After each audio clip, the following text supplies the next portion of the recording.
Police এই শব্দের অর্থ যেন বদলে দিচ্ছে রাজ্যের বর্তমান পরিস্থিতি। দিকে দিকে পুলিশের বিরুদ্ধে অভিযোগের ঝুলি। শুধু জনসাধারণ নয়, সন্দেশখালীতে পুলিশের বিরুদ্ধেই আইন শৃঙ্খলা ভঙ্গের অভিযোগ তুললেন আইনজীবীদের একাংশ। একরকম আইসি বসিরহাট যেভাবে তার পুলিশ পার্সোনাল নিয়ে কোর্ট প্রেমিসেসে যেভাবে দাপিয়ে বেরিয়েছে, সেটা আমাদের যে জুডিকশন বা যে কোর্টের যে নিয়ম, হাইকোর্ট বা supreme court, honourable supreme court বা হাইকোর্টের যে নিয়ম, সেটা টোটালি ভায়োলেট করেছে। যে শাহজাহান বাহিনীর বিরুদ্ধে গুরুতর অভিযোগ, তাদের বিরুদ্ধে ব্যবস্থা নেবে না পুলিশ? পুলিশ শাসকের মিলিত চক্রে কি সন্ত্রস্ত সন্দেশখালী? আইন শৃঙ্খলা থেকে বঞ্চিত সন্দেশখালীর মানুষ। বিস্ফোরক অভিযোগ উঠে এলো আইনজীবীর গলায়।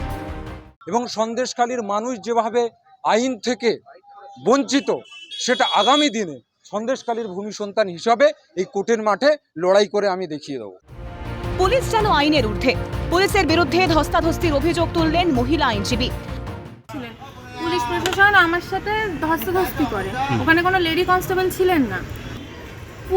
পুলিশ নিজেদের কোথাও না কোথাও যে তাদের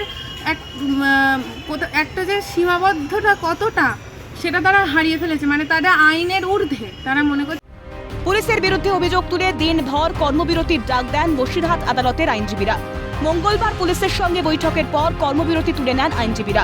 নিঃস্বার্থভাবে ক্ষমা চাইতে হবে পুলিশকে, দাবি আইনজীবীদের। বৈঠকে কি বলেছে? বৈঠক হয়েছে, আগামী 15 তারিখে আবার পুনরায় বসা হবে।